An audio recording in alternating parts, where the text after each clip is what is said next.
안녕하십니까. 오늘은 어제 경기 있었으니까 당연히 오늘 뭐 태국전 얘기하고 강인이 얘기하고 흥민이 얘기하고 그 와중에 또 손준호 얘기 잠깐 들어가면은 오늘 완전히 화제가 넘치는 것 같아요.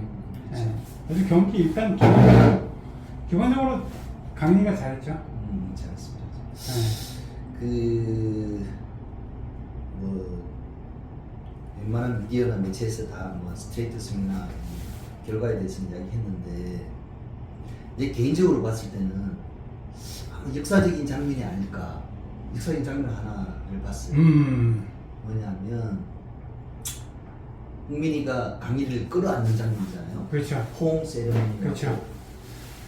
그러니까 제 기억으로 가장 인상적이었던 그 포옹 세레머니는 그 펠레예요. 펠레. 2년 전에 돌아가셨던 펠레가 1970년 멕시코 월드컵 때 70년 멕시코 월드컵 때 결승전에서 골을 넣고 자기 동료한테 안겨서 죽을 불 끈진 장면이 있어요. 그게 월드컵 역사상 맞아. 그 사진 유명한 사진. 네. 최고의 장면으로 꼽히는 그 포옹 세레머니거든요. 그런데 당시 저 현장에는 없었고 직접 당시를 보지 못했지만 계속 월드컵 때마다 그 장면을 보면서 너무 멋있다고 그 감동이 그대로 얼굴에서 묻어나요. 그 주먹도 마찬가지고. 그렇죠. 어제 손흥민이가 이강인을 끌어안은 장면이 그 정도까지는 아니지만 한국 역사에 남을 만한 떠올랐다. 펠레가 떠올랐을 정도. 그 정도. 그 다음에 한국에 국한돼 보면 2002 월드컵 때 박지성이가 골 넣고 히딩크한테 안기는 장면. 그게 포옹 세레머니. 그렇죠. 그러니까 펠레 장면, 그 다음에 히딩크 박지성 장면, 그 정도로 맥락이 있는 포옹 세레머니. 그래서 역사적인 포옹 세레머니 아닐까 그 생각 드는 거야. 자료화면으로 엄청 쓸 것 같은 그 5초의 그 장면이네요. 그렇지. 그것도 둘이 관계가 묘한 상황에서 대한민국 축구사에서 몇 안 되는 논란을 일으키는 그렇죠. 당사자들이니까 그 의미가 손흥민이 골 넣고 강이 끌어놨던 그 포옹 세레머니의 의미가 정말 남다르다고. 그래서 그런 부분은 좀 시간이 좀 지나더라도 계속 쓰일 장면. 진짜 계속 쓰일 장면이네. 사진이 됐든 영상이 됐든 그 장면은 진짜 그렇지. 어제는 이강이 또 이게 얘 뭔짓 하나 좀 혹시라도 속죄포 하나 쏴주나 막 이런 생각을 했는데 사실 골 넣는 것만큼 어제는 좋았어요. 좋았어. 그렇죠? 타이밍 좋게 찔러 넣어주는 거 있고 사실 그게 그런 패스를 하고 하는 게 쉽지는 않거든. 쉽지 않죠. 우리가 맨날 EPL 보니까 이게 쉬운 것 같지. 그래서 흥민이 입장도 그런 뛰어난 패스를 해줄 수 있는 동료가 있다는 거는 또 흥민한테 좋은 거거든. 그래서 골까지 만드는 거야. 맨 마지막에 피니시는 내가 봤을 때는 손흥민 개인기야. 몸놀림이라든가 슈팅이라든가 이런 게 완전 개인인데 그 앞에까지 과정들은 이강인의 개인기거든. 그렇지. 근데 진짜 우리가 염원했듯이 그렇죠. 패스 주고 골 넣고 하는 게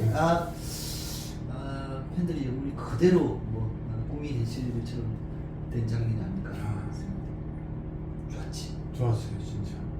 그러니까 이강인, 손흥민 말고 다른 장면들에서 옵사이드 트랙 번번이 걸렸잖아요. 몇 번을 걸려요? 그게 대충 봐도 3-4번은 걸렸죠. 단독 찬스인데 걸렸어. 이런 것들이 안 걸린 게 유일하게 그러니까 강인이가 찔러 넣어준 게 유일하게 골로 연결된 거지. 그렇지. 둘 다. 그렇게 그 보면. 패스라는 게 차는 사람도 그렇지만 받는 사람하고 호흡이 제일 중요하거든. 그렇지. 옵사이드 그 선상에서 딱 출발하고 찔러주고 출발할 때 그 딱 타이밍. 그렇죠. 그거는 감각이고 그렇죠. 서로의 어떤 그 시그널이 좀 있거든. 네. 그 호흡을 좀 잘 맞춰야만이 그 옵사이드 트랩을 뚫을 수 있으니까.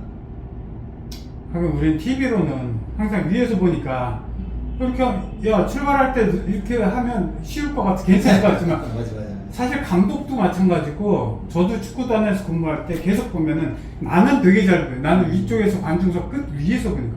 근데 우리 감독은 평지에서 같은 그렇지. 높이에서 보잖아. 그렇지. 쉽지 않지. 그러니까 나중에 감독이 자꾸 물어보는 거야. 그게 어떻게 옵사이드였냐? 아니면 뭐 그게 뭐 핸들링이 맞냐? 요거 두 개에 대해서 감독은 항상 나중에 평지에서 보니까 잘 안 보여. 안 보이죠. 그게 이제 찔러준 능력이 또 그거죠. 그렇지. 네.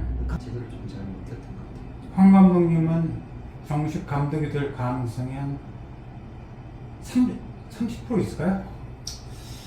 느낌에 그냥 제가 그냥 막말하는 거예요. 30% 정도?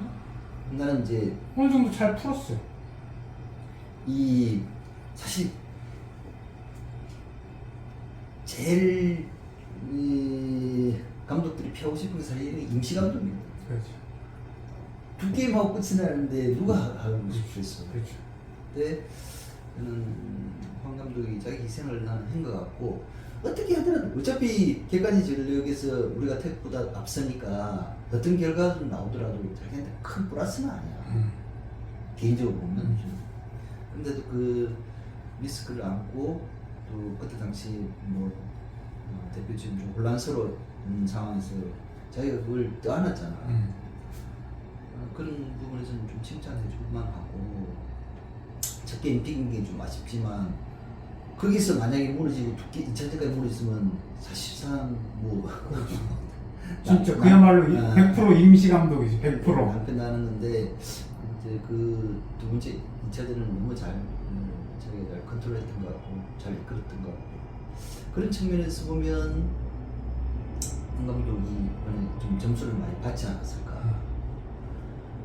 어차피 지금 축구협회 로드맵으로 보면 5월 정도는 새 감독을 뽑는다는 스케줄인데 시간 타임이 좀 안 맞지. 왜냐면 올림픽은 6월달이니까 새로운 감독이 뽑히고 그다음에 6월에 결과가 나고 이렇게 되니까 시간 타임이 좀 안 맞지만 뭐 일단은 황 감독에 대한 평가는 긍정적이다라고 할 수 있고 작년에 그 아시안 게임 우승의 시너지가 저희 어떤 그 기운이 우승 기운이 올해도 좀 이어지고 있고 올림픽도 기대해 볼 만하다 이렇게 생각. 감독 될 확률 한 얼마 정도? 그래서 그는 누구나 다 주저하는데 쉽지는 않겠지. 지금 쉽지는 않고 30% 정도 보면 되게 무난하지 않아요? 근데 지금 모든 일정이나 상황도 보면 뭐 그래 그 정도로 봅시다. 그렇죠. 20-30% 정도는 하자.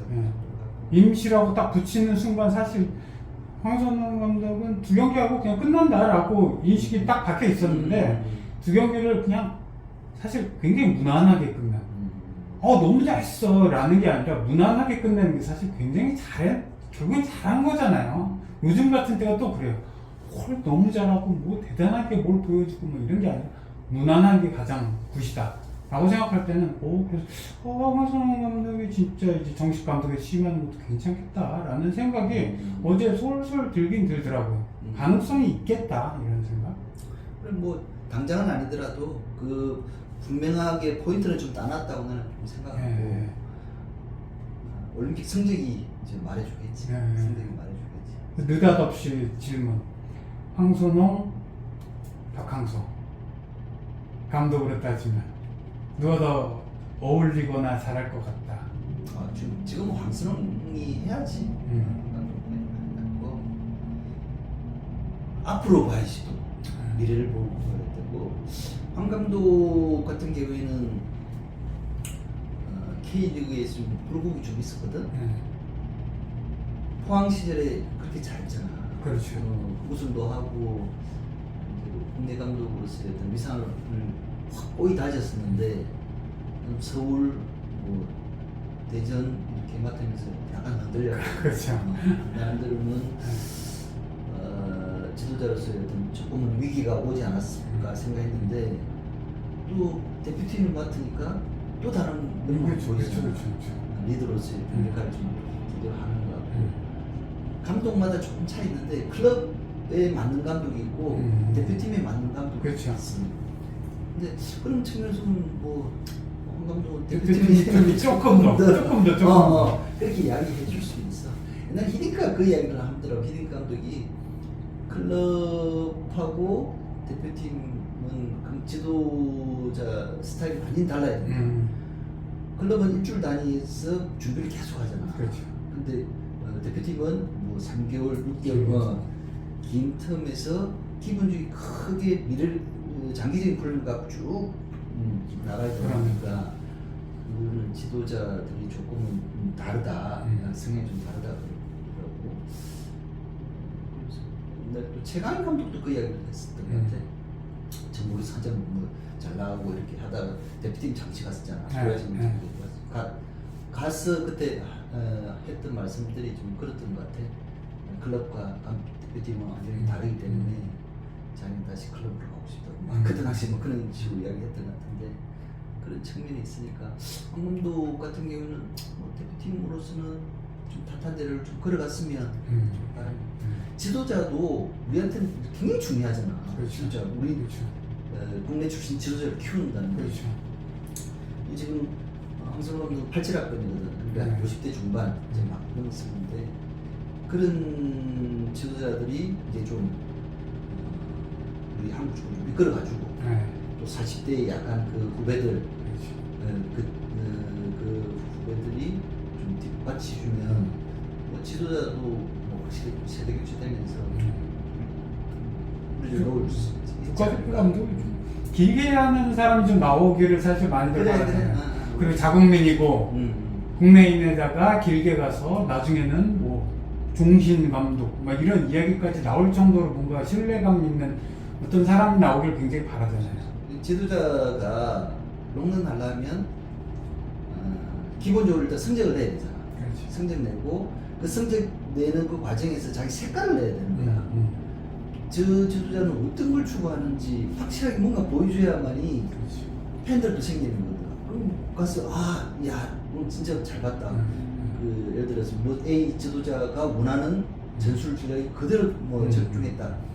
그럼 그 게임 자체가 그렇죠. 보는 재미도 있고. 그래서 색깔이 있어야 된다. 그렇지, 그 정도 장기적으로 팀을 이끌려면 그런 색깔을 분명히 갖고 있어야 되고 자기 고집, 자기 철학, 그다음에 선수를 다루는 리더십, 통솔력 뭐 이런 다양하게 갖추고 있어야만이 가능하니까 그걸 코치 시절 때부터 차곡차곡 밟아오는 사람들이 하루아침에 감독되는 것보다는 조금 경험 쌓고 좀 실패를 하더라도 그 과정들을 거친 사람들이 오래 가는 거거든요. 그래서 황 감독은 내가 볼 때 충분한 과정을 거쳤고 저희가 실패했어도 실패를 통해서도 뭔가를 좀 많이 배웠던 것 같으니까 그런 부분들은 우리가 좀 격려해주고 좀 믿어주고 그러면 황 감독한테 힘이 되지 않을까 그런 생각이 들어요. 이제 55니까 70년생인 거 없잖아요.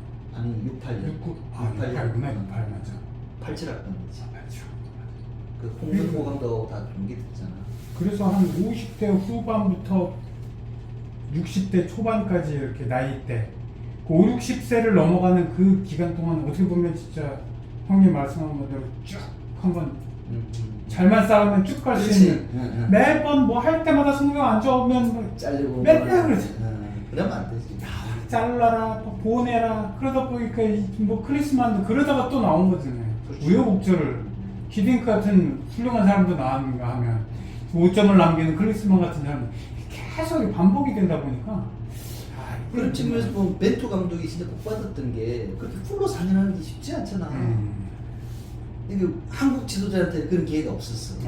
풀로 처음 예선전부터 해가지고 본선 끝까지 가는 그 기회가 없었는데 이제 앞으로는 좀 나와야 되지 않을까. 그렇지. 앞으로는 좀 우리 선수도 잘 길러내고 좋은 선수들도 우리가 많이 발굴해야 되겠지만 그 발굴하는 것도 지도자거든. 그래서 좋은 지도자를 많이 육성해야만이 좋은 선수도 많이 키울 수 있다는 거지. 그래서 지도자에 대한 또 지도자 육성에 대한 관심이 축구협회가 좀 더 많이 기울여야 되지 않을까 생각합니다. 여기까지 오늘은 하시고 내일 또 손준호 얘기 또 남아 있잖아요. 요거는 내일 한번 보여드리죠. 얘기를 한번 나누면서 오케이. 뭐가 문제인지 짚어볼 필요가 분명히 있을 거예요. 감사합니다.